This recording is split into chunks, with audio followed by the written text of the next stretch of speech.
Radio High presenta Judíos y Cristianos. Dos caminos, una redención. Un espacio semanal de diálogo sobre cuestiones litúrgicas y teológicas. Domingo de 9 a 10 de Argentina. Marcelo Abkerman nos sumerge en similitudes y diferencias entre los hermanos. Judíos y Cristianos.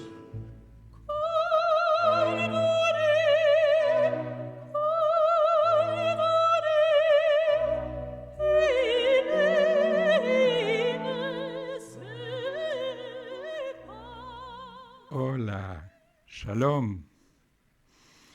Bueno, es un gusto estar hoy en este domingo tan especial compartiendo este espacio con ustedes. Dentro de un rato vamos a tener una entrevista con el rabino Simón Mogilevsky, que en este momento está en Florida, Estados Unidos. Pero yo primero quiero, como este es recién nuestro segundo programa, recordarles un poco de qué se trata este programa. Estamos acá en un espacio de encuentro para el diálogo entre judíos y cristianos. Diálogo puede querer decir muchas cosas y tiene muchas dimensiones. Para mí el diálogo, en pocas palabras, es abrirse a la presencia del otro para poder aprender del otro, aprender para crecer y ser cada uno más uno mismo en base a lo que crece aprendiendo del otro. Con esa definición de diálogo, que, bueno, hay muchas dimensiones para el diálogo, porque los seres humanos somos multidimensionales. Este espacio está dirigido a que los judíos, en cuanto judíos, dialoguemos con los cristianos, en cuanto cristianos, o que los cristianos, en cuanto cristianos, dialoguen con los judíos, en cuanto judíos. ¿Sobre qué? Bueno, ya que es en cuanto judíos y en cuanto cristianos, especialmente sobre temas que tienen que ver con cómo nos vinculamos con nuestras respectivas tradiciones, sagradas escrituras y liturgias. Y este domingo en particular es un domingo muy especial. En las iglesias, los cristianos van a estar celebrando el Domingo de Ramos, o sea, se van a reunir en un lugar apropiado fuera de la iglesia y luego con ramos por ahí de palma, van a marchar en procesión solemne hacia la iglesia antes de la misa, para conmemorar la entrada de Jesús a Jerusalén. Cuando Jesús entró ese domingo a Jerusalén, lo recibió una multitud con alabanzas, con amor, lo recibieron honrándolo, con una multitud que era una multitud de judíos que recibían a un guía espiritual judío que venía a acompañar a un grupo de sus discípulos judíos, y estamos hablando de un guía espiritual que había dicho que no vino a cambiar ni una sola letra de la ley mosaica. Entonces, esta celebración cristiana de conmemorar este domingo la llegada de Jesús a Jerusalén, evidentemente no es solamente anecdótica la conexión que tiene con la tradición interpretativa judía, con el pueblo judío, con la tierra de Israel, sino que es una conexión con raíces muy, muy profundas y diversas. Pero sucede que además, este mismo domingo, en los hogares judíos, a la hora a la que los hermanos cristianos van a misa, vamos a estar levantándonos un poco más tarde que otros días, tal vez, porque la noche previa, la noche del sábado, participamos de reuniones, por lo general en casas de familia, aunque puede ser en alguna institución también, de Pesaj, que el Pesaj, y esto lo cuento también para la audiencia cristiana, el Pesaj es un acto litúrgico, pero es una cena en familia también, o por lo menos con amigos y con seres queridos. Una cena que no es así nomás, no es simplemente reunirse a comer, sino que está como coreografiada en 15 etapas, 15 pasos, donde se van intercalando bebida, bendiciones, comida, bendiciones, narraciones, juegos. Bueno, y cada uno de esos 15 pasos está pautado cómo debe darse en un libro que es la Haggadah. ¿Y qué es lo que conmemoramos los judíos en Pesaj? No la entrada de Jesús a Jerusalén, como conmemoran los cristianos, sino la salida de la opresión en Egipto. Entonces, en un primer momento, parece que ambas celebraciones son por motivos diferentes. Sin embargo, el magisterio de Jesús tiene una profunda raíz en la tradición judía. Y aunque hoy en día se celebre lo que según la tradición interpretativa cristiana fue el comienzo del sacramento de la comunión, en realidad eso fue un desarrollo posterior. La primer cristiandad, los primeros discípulos de Jesús, la gente que participó de la cena con él, sus amigos judíos, posiblemente se hayan reunido a recordar aquella última vez que pudieron cenar con él, pero no sé si pensaban en términos del milagro, de la transustanciación, que el vino se convierta en sangre, el pan en carne. Me parece que eso fue una evolución legítima, válida, de la doctrina cristiana muy posterior. Entonces, el problema es la raíz judaica del magisterio de Jesús. No es que quedó invalidada, sigue preservada, pero a mí me interesa rescatarla porque esa sí tiene que ver con Pesaj. En el Evangelio según San Juan, Jesús, en la celebración de la última cena, después de comer, les lava los pies a sus discípulos, enseñando qué es un verdadero maestro. Un verdadero maestro sirve con humildad a sus discípulos para enseñarles la verdad, porque es la verdad la que los hará libres. Les muestra el camino y para eso les lava los pies. Jesús. Pero resulta que en Pesaj, los judíos, conmemoramos la salida de Egipto, que fue posible gracias a que en su momento tuvimos como pueblo un líder y un maestro que se caracterizó justamente por ser el más humilde de los hombres, según enseña la tradición judía. Y por ser humilde es que nos pudo enseñar, fue elegido para enseñarnos el camino hacia la libertad.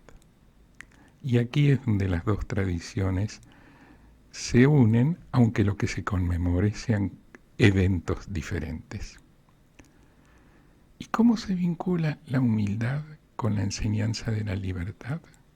Bueno, tal vez si entendemos que la libertad que nos fue dada como atributo porque fuimos hechos a su imagen y semejanza, es la libertad que tenemos de elegir superar nuestro pequeño e inflado ego y acordarnos de servir más a nuestros semejantes y un poco menos a nosotros mismos, que es el ejemplo que dio Moisés y que es la enseñanza que para los no judíos entregó de la tradición judía a todos los pueblos del mundo Jesús.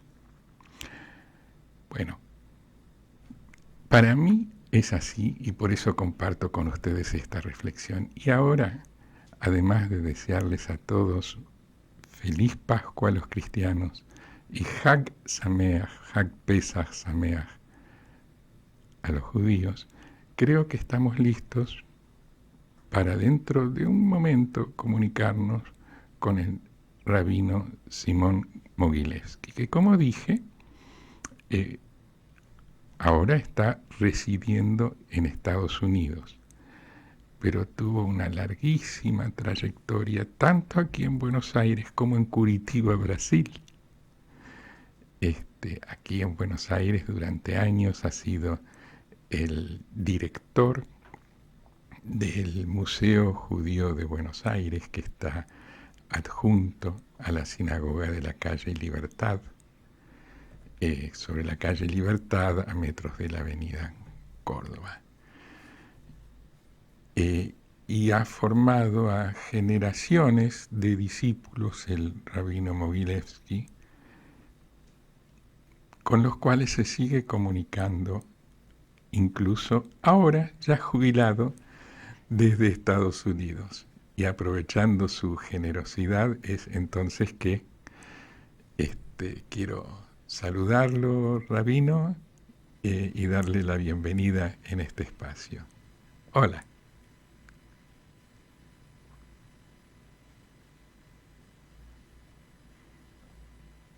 Estamos en este momento intentando establecer una comunicación por Zoom para a través del Zoom realizar esta entrevista. Hay problemas de audio, me están diciendo. Bueno, en ese caso, mientras esperamos, yo retomo lo que estaba contándoles antes sobre la evolución del contenido de las Pascuas y de qué fue lo que no provenía de la tradición judía que se fue agregando a lo que hoy significan las Pascuas. Que es el tema el milagro para la fe cristiana de la transubstanciación. Esas ideas, la primera vez que aparecen en las Sagradas Escrituras cristianas, en realidad no es en los Evangelios, sino que aparecen antes, en la primera carta a los Corintios, escrita por San Pablo, más o menos unos 30 años antes de que fuera escrito el Evangelio de Marcos. Y desde allí, desde ese texto, parece que incidió en la redacción de los Evangelios y en otros textos cristianos. Pero es una idea que básicamente proviene del universo de la cultura helenista. Y, ¡ay, qué bueno! Bueno, en todo caso, les invito, si tienen ganas, a que ingresen al Campus San Pablo y busquen el blog de esta semana, donde esto que acabo de contarles y muchas otras cosas está bastante más ampliado y en detalle, ahí pueden leerlo. Y ahora sí, parece que podemos comunicarnos con el rabino Simón Mogilevsky. Hola, rabino, ¿cómo está usted? Hola, muy bien, gracias. Un gusto saludarlo. Ya hace varios años que está usted en Estados Unidos, ¿no? 2 años y algo. 2 años. Bien. Yo le agradezco su presencia en el programa y quería, más allá de que usted me cuente lo que quiera, quería preguntarle si tiene algo para comentarnos sobre cómo se vinculan, en qué se parecen y en qué se diferencian las celebraciones que este fin de semana, estos días, el sábado y el domingo, coinciden en que los judíos tenemos la primera noche de Pesaj el sábado a la noche, y la segunda noche de celebración de Pesaj el domingo a la noche, y el domingo a la mañana es el domingo de Ramos de la festividad de la Pascua, de la Semana Santa cristiana. Lo escucho. Mire, Marcelo, el que fuera gran rabino del Templo de Libertad, el doctor Guillermo Schlesinger, de bendita memoria, y que fue uno de los fundadores de la confraternidad judeo-cristiana, junto con el ya fallecido presbítero Cuchetti y el pastor Adam Sosa. Él siempre decía de que judíos y cristianos tienen muchas cosas en conjunto y en separado, y o sea, cosas que los une y cosas que los separan, y que toda la vida, hasta nuestra época, se trabajó por lo que separa, y después se comenzó a mirar las cosas de otro lado. Hay algo que yo personalmente siempre hago hincapié, y es que existen en nuestro idioma y en todos los idiomas dos términos que parecerían que son iguales, pero no lo son. Los términos son tolerancia y respeto. La verdad, no me gusta mucho la tolerancia, lo que me gusta más es el respeto. Y entonces, si nos respetamos, nos vamos a poder, nos vamos a poder comprender y nos vamos a poder tener un diálogo. Ese diálogo que comenzó en la Argentina con la Confederación Judeo-Cristiana, existe hasta hoy en día, y que pienso que un hito muy importante de la confraternidad fue, no sé si muchos recuerdan, pero en el año 1960 se editó y se presentó un coro compuesto por las tres denominaciones en el Teatro Colón: el coro de la Sociedad Luterana, el coro del famoso coro Lagunonac, de un famoso presbítero, el padre Iñaki de Aspiazu, los que lo recuerdan, y el coro de del Templo de Libertad. Cada uno, ¿no?, interpretó composiciones de su liturgia, pero los tres terminaron cantando el Aleluya del Mesías de Händel. Y pienso que fue un hito muy importante, porque demostró cómo se pueden unir lo que llamamos unión en la diversidad. Y esa unión, vuelvo a repetir, con respeto, dio lugar a tantas acciones, en fin, tantas colaboraciones, siempre respetando. Uh-huh. Sí. Sí, honestamente yo no conocía ese concierto de tres coros que usted Y cuenta. ya son 65 años. Claro, yo era un nenito en esa época. Pero me llama la atención la fecha, porque es incluso 5 años anterior a la finalización del Concilio Vaticano II y de la Nostra Aetate, que normalmente es visto como la patada inicial del partido del diálogo entre judíos y cristianos a nivel mundial y también un gran impulso aquí en la Argentina. Pero usted me está hablando de algo que sucedió en nuestro país ya 5 años antes. Notable. Y quiero también resaltar que en el año 1971, el que fuera en su época el monseñor este, Carrasquino, él trajo a las hermanas de Sion a la Argentina Mm. para que desarrollaran sus actividades, que también en el acercamiento entre las dos religiones. Y hicieron verdaderamente un trabajo extraordinario, siempre regido por la superiora de ellos, la hermana Alda de bendita memoria. Mire usted, uno cuando se acerca al diálogo interconfesional, cada uno cree que descubre la pólvora, ¿no es cierto? Y cuánta historia que hay en este sentido. Año 1971, hace de estos 50 y tantos años. Me está hablando usted. Y sí, yo he oído hablar de la hermana Alda, sí.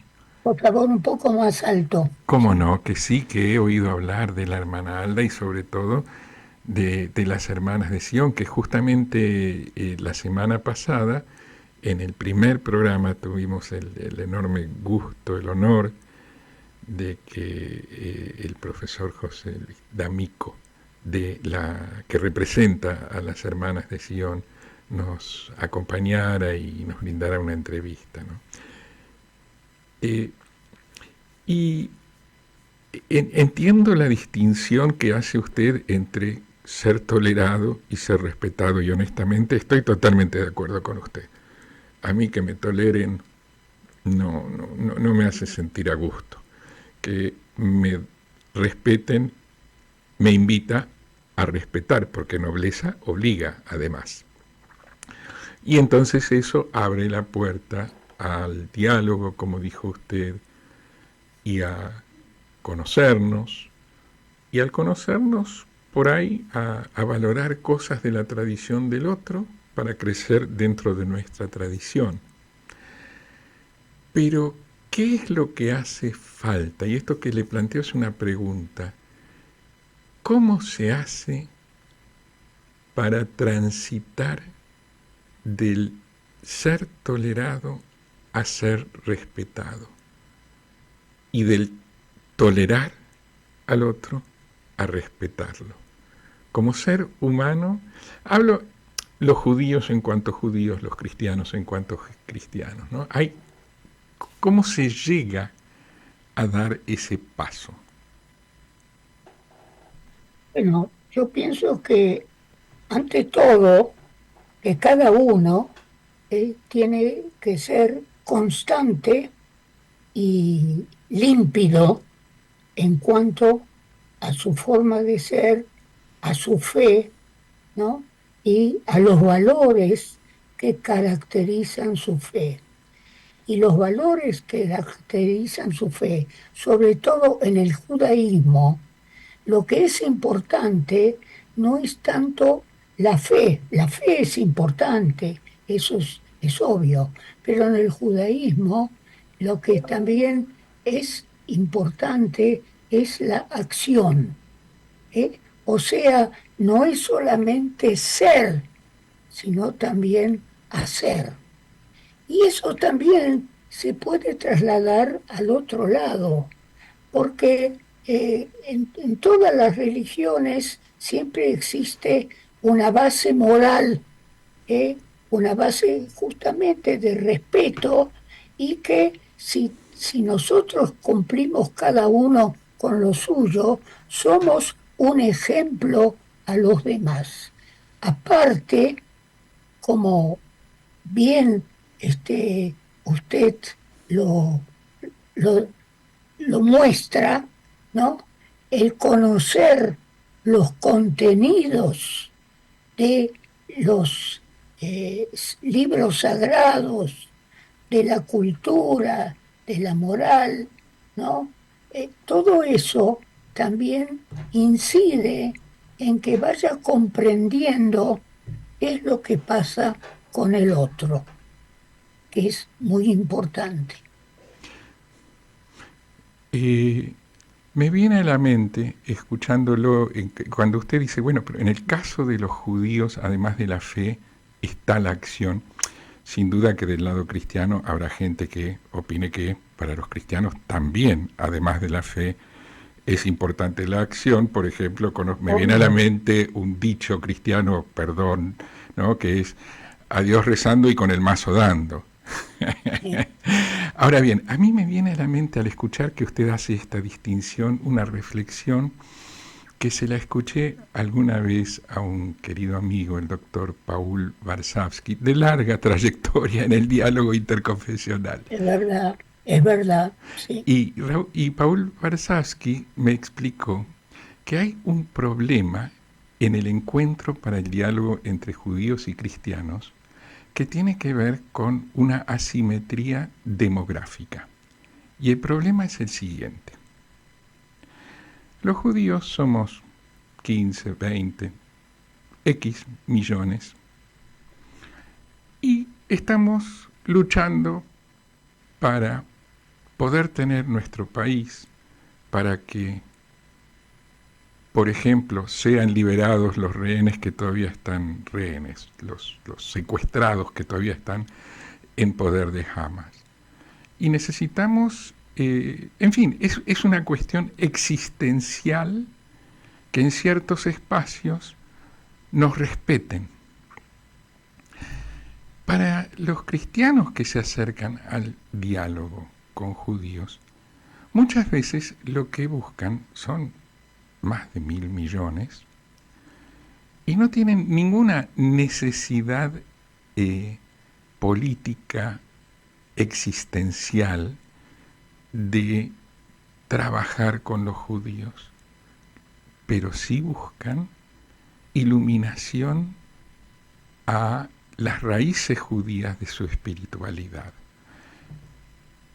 Porque, evidentemente, el cristianismo nació no solo con Jesús, sino que con los 12 apóstoles que eran judíos, en fin, nació del pueblo judío, por lo menos el cristianismo temprano. Que después el Imperio Romano le haya dado una vuelta de tuerca y se haya puesto distancia, y que los cristianos no judíos hayan necesitado alinearse con Roma, y bueno, eso es toda otra historia. Pero el origen primero del cristianismo fue en la práctica judía, en la tradición interpretativa judía, inicialmente. Entonces, hay mucho de los fundamentos del cristianismo que tiene mucho que ver con la tradición interpretativa judía, el pensamiento judío y la práctica judía. Pero esta asimetría, basada en el problema demográfico de la diferencia de número, hace que la agenda de unos y otros, cuando nos acercamos a dialogar, sea esencialmente diferente. Esto es lo que me explicó Paul Warsawski. No sé si lo dije claramente. Él a mí me quedó claro como me lo explicó él. Yo lo explico como puedo. Y este problema se traslada a los encuentros, porque de golpe en un encuentro para el diálogo entre judíos y cristianos, los cristianos esperan iluminación sobre las raíces espirituales del cristianismo y los judíos esperamos que se sumen a nuestros reclamos para que liberen a los rehenes y para que haya por fin paz en Israel. Y estas agendas diferentes un poco conspiran contra que el diálogo pueda ser sencillo. Usted habló de la transparencia que es necesario tener, que cada uno tenga en claro desde dónde habla, que supongo que se refería a eso, y lo haga con honestidad. Pero cuando lo hace con honestidad, de golpe lo que está buscando encontrar en el otro no es lo mismo lo que uno busca y cree que puede ofrecerle al otro que lo que el otro busca y cree que puede ofrecerle a uno. Entonces ahí hay un primer desencuentro o malentendido que por ahí sería bueno si lo pudiéramos hablar. No sé, ¿qué le parece esto que dije? ¿Fui claro, Rabino? ¿Qué opina? No, yo entiendo de que el cristiano con buenas intenciones, llamémoslo así, lo que quiere es reforzar su fe, saber, como usted dijo, los orígenes, las raíces también de su fe y reforzarla. Mire, Ujú. eh, estamos en la víspera de Pesaj, en la víspera de Pascua. Sí. Y leí una vez algo que me llamó mucho atención. Y no sé si alguna vez algunos lo pensaron, pero alguien lo pensó. Eh, en la fiesta de Pesaj, lo importante, digamos, el símbolo más importante es la matzá, el pan ácimo. Se pone la harina y después de 18 minutos se la saca, para que no suba, este, eh, y que no haya levadura. Sí. Y salvando las distancias, con el profundo respeto que corresponde a un símbolo, digamos, de lo más sagrado en el cristianismo, que es la hostia. La hostia también es un elemento que no tiene levadura, que también es ácimo. Ujú. ¿Eso qué significa? Significa de que todos estos símbolos también nos enseñan de que en la vida tenemos muchas clases de levaduras que se nos apegan y que nos es difícil sacarlas encima. Esas levaduras que puede ser en el orden social, comercial, familiar, de todos los órdenes que impiden que nosotros llevemos una vida de acuerdo a nuestros valores y también, como decimos, el respeto, porque una de las levaduras es en la falta de respeto. El antisemitismo también es una levadura. La pobreza también máxima, que no da lugar a que haya el elemento fundamental que es la comida. También es una levadura que tenemos que extirparla. Entonces, todo esto es lo que nos enseña, y nos da lugar a que, por un lado, como dijimos antes, reforzar nuestra fe. Por otro lado, respetar. Y por otro lado, nosotros ser conscientes de lo que somos.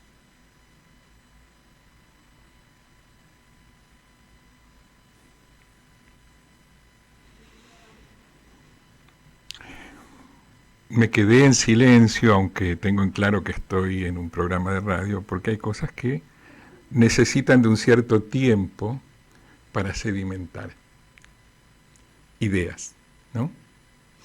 Eh, bueno, acá, por ejemplo, usted acaba de hablar desde la tradición interpretativa judía acerca de qué significa la matzá, y usted tendió un puente entre la matzá que comemos en Pesaj y, con todo respeto, la hostia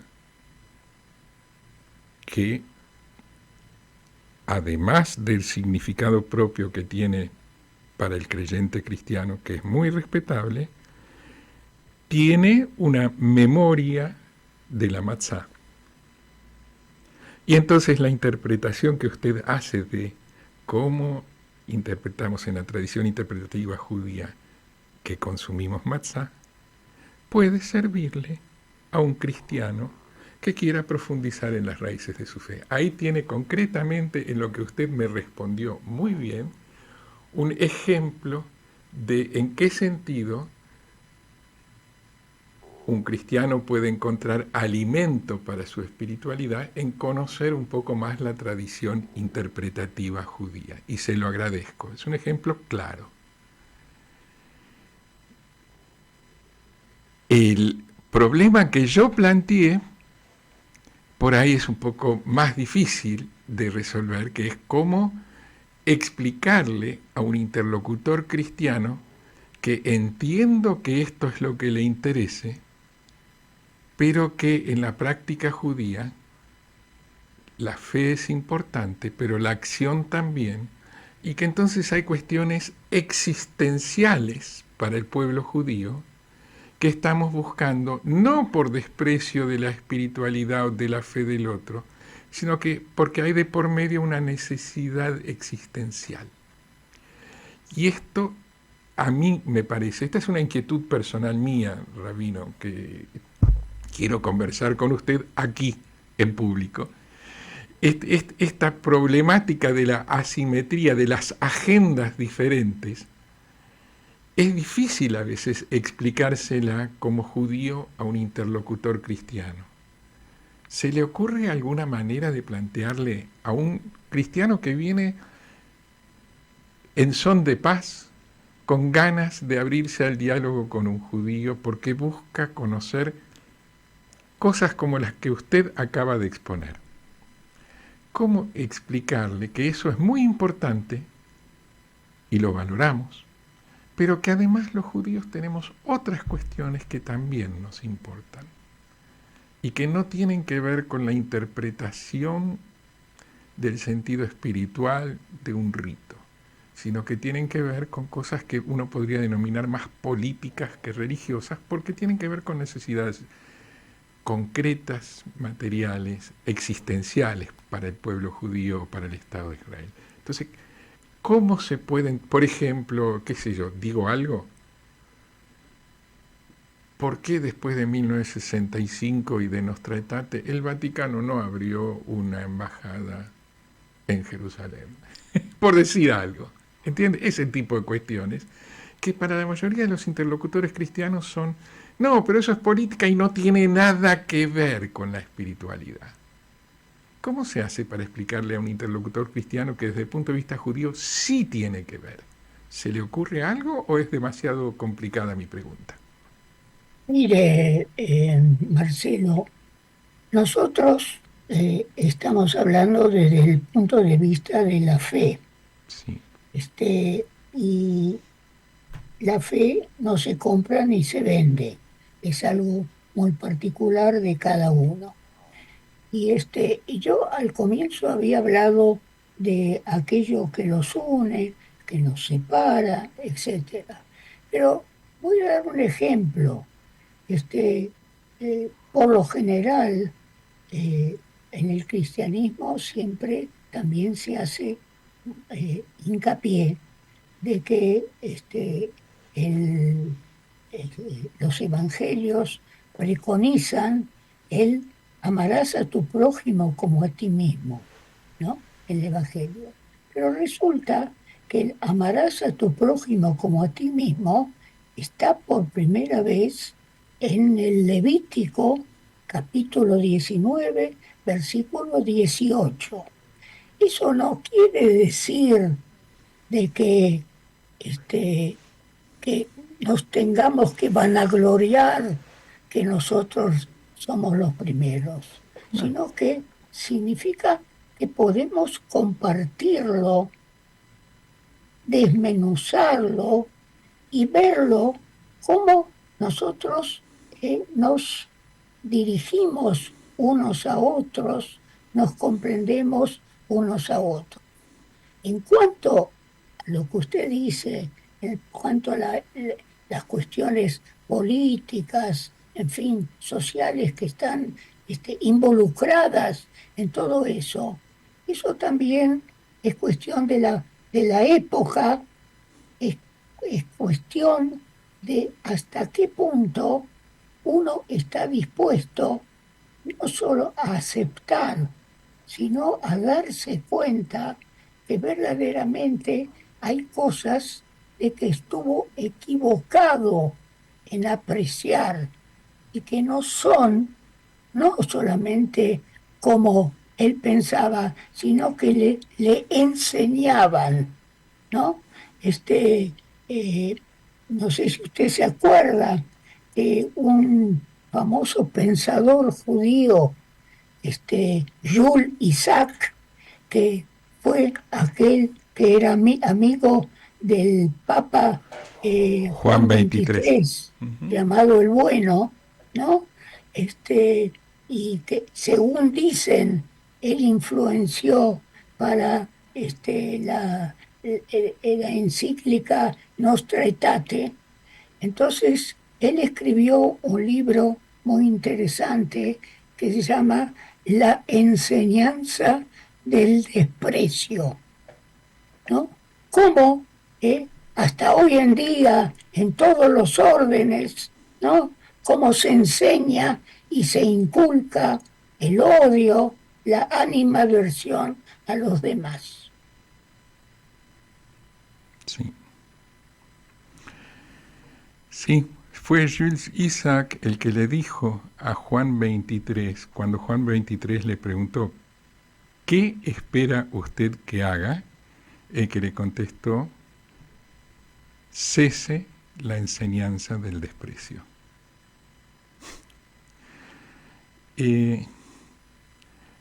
No sé cuánto nos falta para terminar, Marcelo. Poquititos minutos, tres minutos, Rabino. Yo quisiera, avíseme, cuando falta poquito, quiero decir algo, Lo escuchamos ahora entonces. aparte de lo que dije.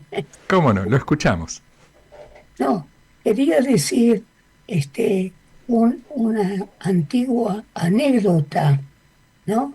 Que dice que una vez un sabio le preguntó a sus alumnos cuándo empieza el día, cómo nos damos cuenta que empezó el día. Entonces cada alumno dijo lo suyo. Uno dijo cuando uno puede distinguir entre una oveja y un perro, otro dijo cuando puede distinguir un algarrobo de un higo, en fin, etcétera.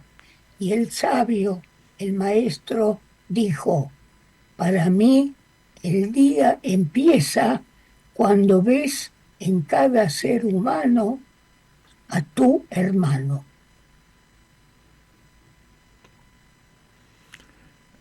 Amén, ve amén. Toda rabá. Muchas gracias, Rabino.